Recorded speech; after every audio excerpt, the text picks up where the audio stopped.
So, how do we modify the squat when you have lower back pain? All right. So, let's say on a given training day, you're supposed to be doing low bar back squat. Okay. And that feels terrible. We can't modify the speed of movement, we can't modify the load. It just hurts too much. What do we do? So, here I have a modification ladder. So, the low bar back squat is actually the toughest movement I can think of for the lower back when it comes to squatting. All right. If we want to decrease the stress on the spine, we can get a little bit more upright. Okay. We can send the knees forward some and we can try a high bar back squat. Okay. Now, if the high bar back squat is still too painful, we can get even a little bit more upright. We can drive the knees forward a little bit more by using a front squat, which is going to get more upright in the squat or in the spine. It's also going to increase the moment arm at the knee. So it makes the knees contribute a little bit more. It takes some of the stress off the spine. Okay. If we can't tolerate a front squat, we may try a goblet squat. And the goblet squat is great because we simply can't use as much weight as a front squat. It's hard to hold a 200-pound dumbbell, right? You have to decrease the load because a goblet is just hard to carry, right? And lastly, if squatting is not feeling great, we'll switch over to a single-legged strength training exercise like a split squat. Okay. So basically, we're looking to try and find the hardest variation your spine handles on that given day by utilizing the modification ladder here. Now, I have all of these modifications in the show notes. I have an entire article on how to get out of lower back pain and back to training. So if you want to download these training modifications, definitely check that out. So let's say the lower back is killing you and you're supposed to deadlift on a given training day. How do you modify things? All right. So in this modification ladder to the far left, we have the hardest exercises on the spine from a deadlifting perspective. And the hardest exercise is going to be a barbell deadlift. Okay. If barbell deadlifts are not tolerated well, first exercise I'll try next is going to be a low handle trap bar deadlift. A trap bar is going to allow the knees to travel forward a little bit. It's going to decrease the moment arm for the hips slightly. It allows the quads to produce a little bit more force. So now the legs are involved a bit more. The hips and low back are not taking as much stress. If the low handle trap bar deadlift is not tolerated, I'll try a high handle trap bar deadlift. This is going to bring the hips a little higher. It's going to decrease the torso inclination a bit. And sometimes that's enough so that you can deadlift on a given training day without much pain. If that doesn't feel great, I'll attempt an elevated kettlebell deadlift. Generally speaking, you can't utilize as heavy of a load when using a kettlebell as opposed to a trap bar. So despite the lift mechanics being very similar, usually the kettlebell deadlift is tolerated better just because the load is less. If the kettlebell deadlift is not being tolerated, I'll switch over to a hip thrust. Hip thrusts are super interesting because they're generally very well tolerated in folks that have low back pain. So if the deadlift is just not happening on a given day, we'll try the hip thrust. And what's interesting about the hip thrust is it has a very similar EMG. All the muscles in the deadlift that are very active are also very active in the hip thrust. So we're actually training a very similar set of muscles in the hip thrust as compared to the deadlift without irritating the spine. And lastly, we can try some single-legged strength training. So I prefer to use a single-legged deadlift because it's more similar to a regular deadlift. And if you can't tolerate that, then sometimes we'll switch over to, let's say, a lunge, which is a little more quad dominant, a little less stress on the spine, but still allows us to train the lower body on that given training day. How about the Olympic lifts? If your lower back is killing you and you're supposed to clean on a given day, what are you supposed to do? Okay. So the hardest exercise on the lower back from a clean perspective is going to be a full squat clean. Okay. And this is because you're lifting from the floor and you have to get into a deep squat. Both of those are pretty challenging for the lower back.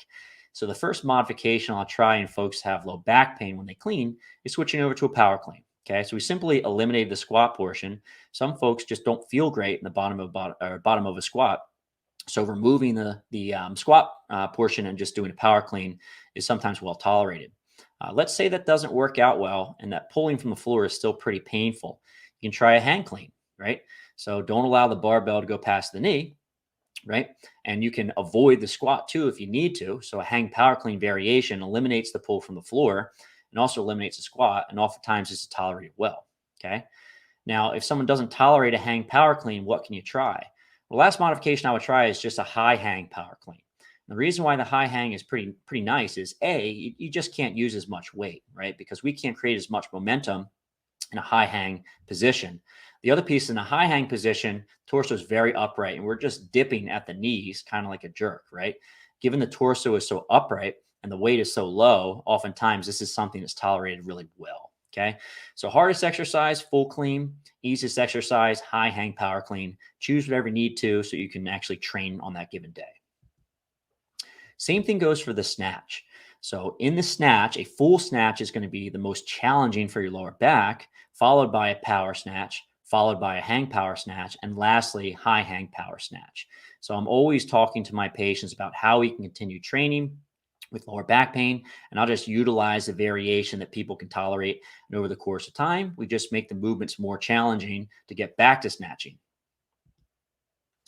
So the next one to talk about is the jerk. All right. So if your low back is not tolerating jerks on a given training day, how do we try to continue training in a way that's similar to the jerk without irritating the back? Right.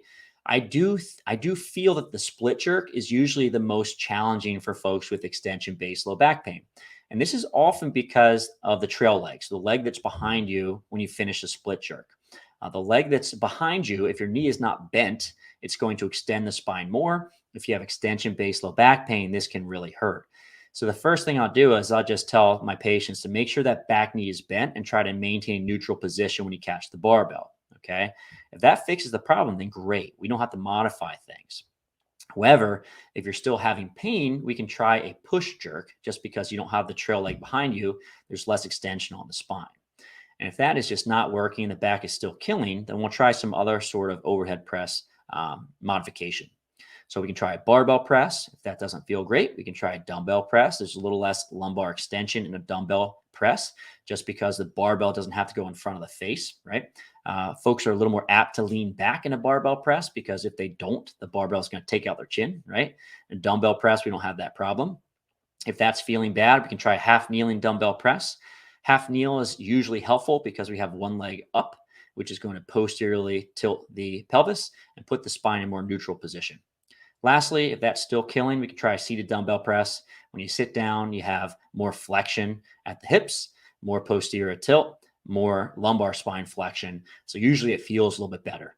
And generally speaking, we're just trying to utilize a variation that's most similar to the split jerk that you can accomplish on a given training day. And then over the course of time, we make the movements more challenging as the back starts to feel better. So here's what I want you to do next, guys. If you enjoyed this video so far, I have an entire course. It's free. It's called the Fitness Pain Free Mini Course. And we go over 3 lessons going to help you take a lot of this information that we went over so far and put it into practice. The first lecture is called Why We Need a Better System. So first and foremost, the way we treat fitness individuals, all right, athletic people in the gym from a physical therapy perspective is pretty much broke, okay? So we need a better system to serve the folks that are in the gym that get hurt, they want to get back to training, all right?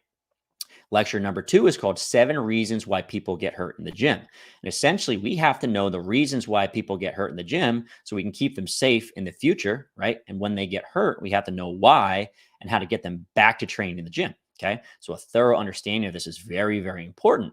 I actually have a really cool infographic that goes along with this lecture that you get for free as well. And lastly, we go over a case study of how to get someone out of pain and back to training. So these principles are all phenomenal, but we don't actually put it together and you don't understand how to create a program to get people back in the gym and keep them safe for the long term, then we lose, right? So I'll put a link in the show notes for this. It's a Fitness Pain Free Mini Course. Definitely check this out.